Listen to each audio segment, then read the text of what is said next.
After months of silence, stand-up comic Samay Raina, in the name of content creation, perverted, vulgar, dirty comments, dirty videos, dirty so-called humor which is not funny is all being promoted. महीनों की trolling, 3 FIR, जान से मारने की धमकी, family को threat, सामाजिक बहिष्कार और सुप्रीम कोर्ट की फटकार। तो भैया एक बार फिर से समय रैना के पल भर में ही लुट गए सारे सुपर सारे चैनल।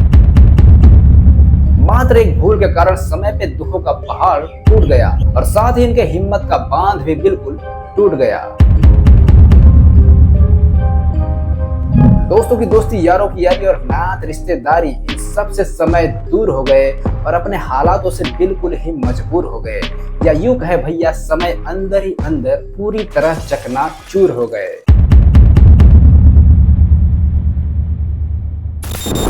तो भैया हुआ कुछ यूं कि समय समय पर समय की यूनिक ज्ञान मस्ती लोगों को भाने लगी थी और देखते ही देखते इस शो में बड़े से बड़ी हस्ती आने लगी थी। बचपन से 55 तक के लोगों में ये शो अपनी अच्छी खासी जगह बनाने लगा था, जिसे देखकर हम सबको भी बहुत ही ज्यादा मजा आने लगा था। समय का ये शो दिन दुगनी और रात चौगनी तरक्की किए जा रहा था कि तभी कुछ ऐसा हुआ कि समय की फटके 4 और 4 से 74 हो गई। अब देखो यार, हीरो हो या विलन, मालिक हो या नौकर, या हो फिल्मों का जोकर, अगर उसकी लाइफ में कोई उतार चढ़ाव या कोई हसल ना हो ना, तो स्टोरी में वो फील नहीं आता जो दिमाग को पूरा स्टक कर जाए। और वैसे भी सीधी लाइन तो डेड लोगों की निशानी ना होती है बे। अजी मजा तो तब आता जब लाइफ में झिकझक और झन्नाटेदार मोड़ आते रहते हैं। और रही बात समय रैना की, तो उसकी लाइफ में तो ऐसे ऐसे मोड़ आए कि बिल्कुल गान तोड़ आए। फिर चाहे वो कश्मीर का कलेश हो या समय के बचपन की पुलिंग बुलशिट स्कूलिंग ही क्यों ना हो, समय की लाइफ में ऐसे न जाने कई उतार चढ़ाव आते रहे हैं। पर भैया ये बंदा है ना, किसी के सामने झुकेगा नहीं साला। मतलब समय का तो ये था ना कि साला फटे तो फटे लेकिन नवा भी बिल्कुल ना घटे। पर आखिर में हमारे सिस्टम ने समय की ऐसी मारी ऐसी मारी ऐसी मारी कि अब क्या ही बताएं कैसी मारी। पर आइए उससे पहले जानते हैं समय की शुरुआती हसल के बारे में। तो गुरु समय के करियर की बात करें ना, तो उन्होंने कई जगह अपने हाथ पैर मारे, जैसे poetry fail, guitar fail, rapping fail, table tennis fail और चेस में भी फेल। मतलब हर एक फील्ड में समय कुछ ना कुछ उखाड़ना तो जरूर चाहते थे, पर अफसोस कि इन सब में वो ज्यादा कुछ उखाड़ ना सके। बट जब उन्होंने अपने स्केल को थोड़ा अप किया और सबके सामने स्टैंड अप किया, तब तो भैया कमाल हो गया। मतलब चड्डी को फाड़ के पूरा रुमाल हो गया। जी हाँ दोस्तों, बड़े ही कम समय में ये काम उन्हें उस मुकाम पे ले गया कि समय अपने छत पे बैठकर रात दिन यही सोचा करते थे कि अब तो भैया पैसा ही पैसा होगा। But but but but but but but Covid के चलते एक बार फिर से समय का समय रुक गया और उनके इनकम का ग्राफ भी काफी झुक गया। मेरा तो इतना लाइफ खराब हो गया, इतना लाइफ खराब हो गया मेरा। पर वो कहते हैं ना कि समय को बदलते समय नहीं लगता, और समय के साथ ठीक ऐसा हुआ भी। समय का समय एक बार फिर से गिरता पड़ता और संभलता है, क्योंकि कुछ ही टाइम बाद समय अपना खुद का एक show India got talent launch करते हैं। और फिर क्या था भैया, देखते ही देखते समय का यह शो दिन दुगनी और रात चौगनी तरक्की करता गया। और इनकी तरक्की को देख के ना एक टाइम के लिए तो YouTube की भी फटके 4 हो गई। बेसिकली मैंने मेंबरशिप शुरू की थी YouTube पे, तो मेरे बहुत मेंबर हो गए थे। मतलब YouTube की गांड फट गई थी देख के। और भैया समय ने तो अपने एक इंटरव्यू में बताया भी था कि उसके फ्यूचर में ऐसे ऐसे प्लान थे ना कि पूरी एजुकेशन इंडस्ट्री की वाट लगा देते। उस पे मैं तो बहुत फनी शो करने वाला था। I was going to do Decoded with Puneet superstar, और हर एपिसोड में कोई लोग आके पुनीत सुपरस्टार को कुछ सिखा रहे हैं। जैसे फर्स्ट एपिसोड में LGBTQ वाले लोग आए और वो पुनीत सुपरस्टार को सिखा रहे हैं कि LGBTQ का क्या इंपॉर्टेंस है हमारे वर्ल्ड में, why we need this movement. फिर उसको एक 500 सीटर में स्पीच देनी है कि उसने क्या सीखा हुआ है आज LGBTQ के बारे में।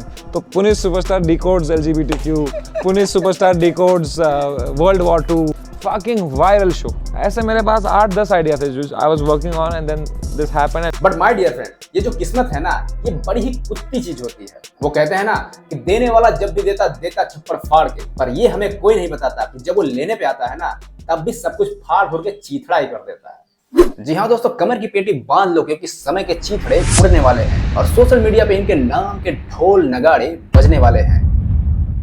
हमारे स्वर्गीय दद्दू एक बात कहा करते थे कि रास्ते की पागल कुतिया और किस्मत के बिल्कुल टूचिया आदमियों से हमेशा दूर ही रहना चाहिए। फिर ऐसे ही कुछ टूचिया लोगों की एंट्री समय के शो में होती है। फिर चाहे जगह जगह जाके हर चीज को बंद कराने वाला ये पनौती हो। कौन है भाई? यहाँ लिखा है आप जहाँ भी जाते हैं वो जगह बंद हो जाती है। हाँ जी, याद आया भाई। नहीं। या फिर कोई बियर पी के बाइसेप बनाने वाला ही क्यों ना हो। अब देखो यार, समय की लाइफ में वैसे तो बहुत सारे उतार चढ़ाव है, but my dear friend, this time something is different. Beer पी के बाइसेप बनाने वाले इस बंदे ने अपने गटर का शटर कुछ यूं खोला, समय का तन मन धन मान सम्मान घर परिवार मानो पूरी तरह से मटिया मलीद ही कर दिया। बट दिस टाइम समय के पीछे खड़ा था एक जट, जो समय की इस मुश्किल घड़ी में भी अपने तन मन धन से समय की लाइफ में एक हीमैन बनकर डटा हुआ था। If not for Balraj, I would have lost my mind by now. हाँ, कुछ तो साइकोसिस हो गया रहता मुझे वहाँ पे अकेले। I was just a mess, but Balraj was there. During the whole tour, his plan was कि भाई वो मेरे साथ एक हफ्ता रहेगा, फिर वापस चला जाएगा, पर वो जो लगी हमारी, उसकी भी लगी यहाँ पे, but he chose to stay with me. और वहीं दूसरी तरफ समय के कुछ अपने कहे जाने वाले इनके खुद के दोस्त इनकी बर्बादी की माला जपने लगे थे, और कहीं ना कहीं इन सब के मन में भी ढोल नगाड़े बजने लगे थे, क्योंकि भैया इनको भी लगने लगा था कि ठाकुर तो गयो। और वैसे भी कहते हैं ना कि हमें तो अपनों ने लूटा, गैरों में घात था, हमारी कश्ती थी वहीं डूबी जहाँ ससुरा पानी कम था, पर फिर भी समय बाहर निकले क्योंकि समय के गेम में दम था। हालांकि इन सारी कंट्रोवर्सी में शिवसेना ने बहुत ही किया था दंगा, बट आखिरकार समय ने सबके साथ साथ मीडिया को भी कर दिया था पूरी तरह नंगा अपने इस वीडियो में। हाँ तो और भैया, ये ऐसा पहला कॉमेडियन है जिसने अपनी एक वीडियो बिग बी से लेके शक्तिमान के बम में दम कर दिया। अब देखो यार, हंसी मजाक एक तरफ, लेकिन शक्तिमान से कौन पंगा लेता है बे? पूरी दुनिया को उंगली दिखाने वाला शक्तिमान, और इस भाई साहब ने उस शक्तिमान की ही उंगली कर, बताइए ऐसा कौन करता है बे? लेकिन किंतु परंतु बंधु, समय की बर्बादी के पीछे जिनके जिनके हाथ थे ना, समय ने कुछ ही समय बाद उन सभी से अपने हाथ मिला लिए। तो भैया ये कहानी थी हमारे समय रैना की, उनके भीगे भीगे नैना की, जिनकी लाइफ में मोड़ तो ऐसे आए कि बिल्कुल गान तोड़ आए। पर वो कहते हैं ना कि समय को बदलते समय नहीं लगता, इसीलिए तो एक बार फिर से समय रैना अपने सीजन 2 में ऐसा धमाकेदार एंट्री करता है कि पूरा यूट्यूब भी फड़फड़ा जाता है। क्योंकि भैया जैसे कृष्ण के पीछे बलिराम थे, वैसे समय के पीछे बलराज है, इसलिए बलराज जैसे सच्चे दोस्त के लिए एक लाइक तो जरूर बनता है।